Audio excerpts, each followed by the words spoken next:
Sa wakas, narito na sa Moscow ngayong ika-17 ng Mayo ang inaabangang aksyon na ipinangako ni Vladimir Putin sa lahat ng mga Ruso. Sa gabi ng ika-17 ng Mayo sa Moscow, talaga namang naging maingay. May mga pagsabog, may mga sunog, at syempre may mga drone na naitabla. Iniulat na isinagawa ng mga Ukrainian drone ang pinakamalaking pag-atake sa Moscow at rehiyon nito mula simula ng digmaan. Iniulat na ang mga target ay ang Technopark na Elma sa Zelenograd. Isa itong kumpanya ng electronic at optical na industriya. Ang Soneknogorsk na istasyon ng pagkakarga ng petrolyo sa baryo ng Dureikino. Malaking pasilidad ito para imbakan at lipatan ang produktong petrolyo. Kung wala ito, maaring mawalan ng gasolina ang ilang bahagi ng Moscow. At target din ang paliparan ng Sheremetyevo. Sa partikular, sa larawan ay nakuhanan ng sunog sa paligid ng ikatlong runway. Bukod pa rito, may iba pang mga pag-atake, halimbawa sa MKB Raduga sa Dubna. Hindi pa ito ang buong listahan ng mga lugar na inatake ngayon. At itong pag-atake na ito, malaki ang ipinahihiwatig nito dahil ipapaalala ko na 1 linggo lang ang nakalipas. Para sa parada noong ika-9 ng Mayo si Vladimir Putin ay nagdala sa Moscow ng lahat ng posibleng sistema ng depensa laban sa himpapawid at mga misil. Ang Moscow ngayon ang pinaka-protektadong lungsod sa Russia. Pero lumalabas na nakakapasok pa rin ang mga Ukrainian na drone sa depensa laban sa himpapawid na nagpapakita na baka sobrang husay ng mga drone ng Ukraine o mahina ang depensa sa himpapawid ng Russia. Talakayin natin sa episode na ito ang pag-atake sa Moscow. At agad kong sasabihin, ito ang mismong sagot ng Ukraine sa pag-atake na ginawa ng mga dugyot na Ruso sa Kyiv. Noong gabi ng ika-13 hanggang ika-14 ng Mayo, kung saan sa kasamaang palad, mahigit 20 katao ang namatay dahil sa pagtama ng Russia na misal. Ang pangalan ko ay Alexei Pechi. Sama-sama nating talakayin ang paksang ito. Pero bago tayo magsimula, hinihiling ko na i-like ninyo ang episode na ito at mag-iwan ng kahit anong komento sa video na ito para mas maraming manonood ang makakita ng episode na ito. Mag-subscribe rin kayo sa Telegram channel kong Pechi News. Nasa video description ang link. Вон. Ага. Дымит, блядь. Сбили, походу. Ебать. А, putangina! Kinantot! Ito ay hingkali mga pare kung tutuusin. Ngayon, parang may pinabagsak si Nikita. Членом. Я приблизил. Pare, ito ay hingkali, putang ina. Ito ay parang titi lang.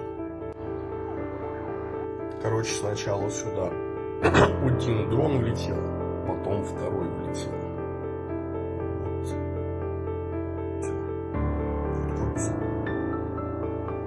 Вот так вот, по фасаде. Ну, вроде все живы свои. Ну, владельцам тачки не повезло.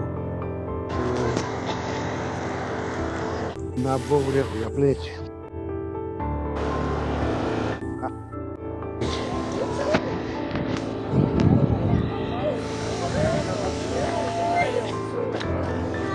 На боврях плечи. Pinabagsak.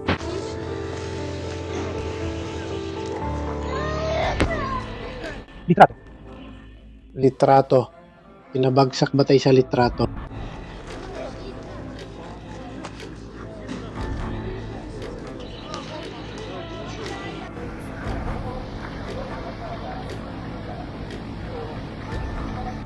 Kinumpirma na yon ng Ministryo ng Depensa ng Ukraine ang mga pag-atake sa ilang pasilidad sa Moscow at sa paligid nito, kabilang ang oil refinery, oil depot at microelectronics na pabrika.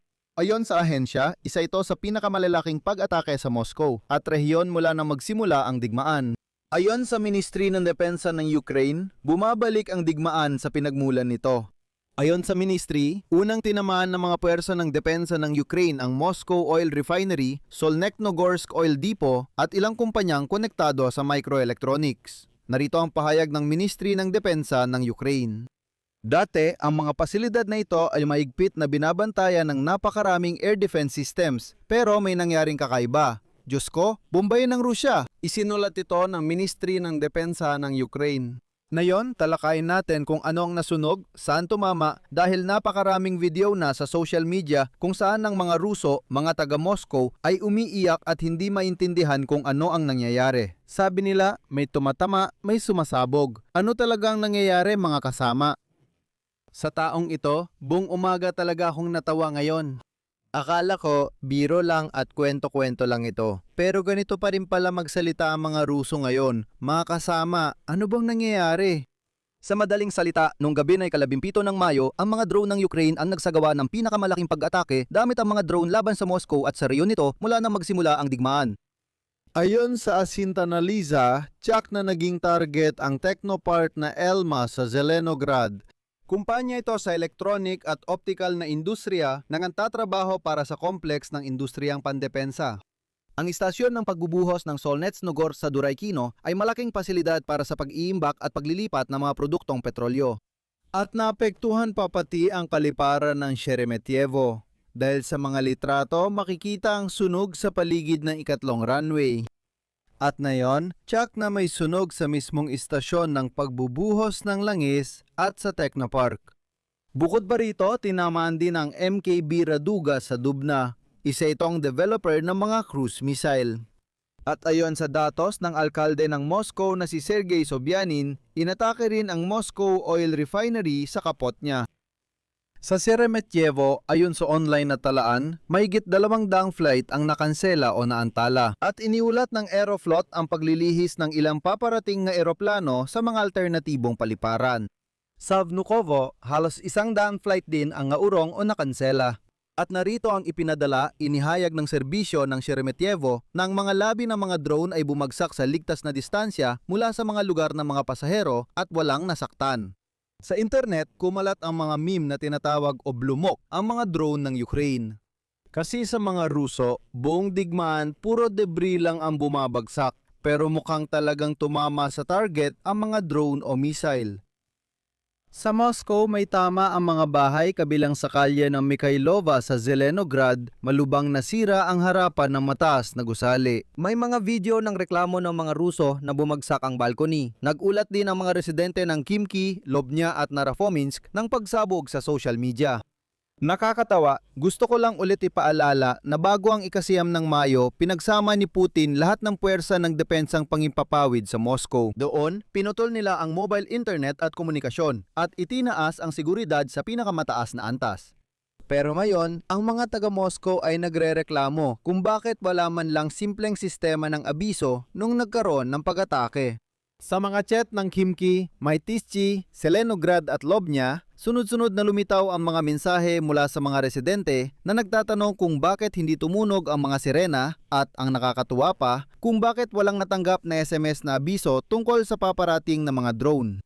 Kasi nga pinutol ang mobile signal ninyo. Wala namang pakialam si Putin sa mga kawawa at walang kwenta ninyong kababaihan. Sino ba kayo mga taga Moscow? Bakit bigla kayo nagreklamo? Sige, magtago na lang kayo at wag nang kumibo. Maraming nagreklamo na sa gitna ng atake, hindi sila makatawag sa serbisyong pang-emergency sa 100 at 12 dahil abala ang linya. Hindi, talagang wala kayong mobile signal. Dagdag pa, sinabi ni Gobernador Andrei Vorobyov ng Moscow Region na nagdepensa ang Air Defense Forces mula alas 3 ng madaling araw. Ayon sa kanya, hindi bababa sa 3 tao ang namatay sa riyon. Nasugatan. Nasira ang mga tirahang bahay sa Khimki, Krasnogorsk, Dedovsk at iba pang mga lugar, pati na rin ang mga pribadong bahay sa Narafominsk na distrito at Sergiev Posad kung saan ayon sa pinuno ng distrito, 4 na bahay ang nawasak. Kaugnay nito, nag-post si komandante ng mga puwersa ng drone ng Ukraine na si Robert Brody Madyar sa kanyang Telegram channel ng larawan ng mga drone na pinaniniwala ang ginamit sa pag-atake. Sa isa sa mga ito ay nakasulat ang Moskva. At pagkatapos ay isinulat ni Brody, pantay na ang tsansa. Kinansela na ang eksklusibong tiket sa payapang buhay sa Patriki at paligid. Ayan na, ang Ministry ng Depensa ng Russian Federation ay nagulat ng pagkasira ng 556 na drone. Sa ibabaw ng 14 na rehiyon kabilang ang Belgorod, Kaluga, Kursk, Bryansk, Voronezh, Tula, Smolensk, Lipetsk, Tver, Rostov, Krasnodar Krai, Moscow Region at ang ninakaw at sinakop na Ukrainian Crimea. Sa madaling salita, ang Moscow ay nasa ilalim ng matinding pag-atake. Ulitin ko, ang katotohanan na may mga drone na lumilipad at umaatake sa Moscow ay nagpapakita na ang air defense ng Russia ay sobrang butas-butas. Hindi ko alam ang mangyayari sa ibang rehiyon na inalis ang air defense at dinala sa Moscow para protektahan ang diktador na si Vladimir Putin. Ну, как видим, даже стягивание ПВО Hindi talaga nakatulong. May hinala na sa internet na maaring inatake ng mga drone na FP-1 mula sa kumpanyang Firepoint ang Moscow, pero hinihintay pa natin ang kumpirmasyon ng impormasyong ito.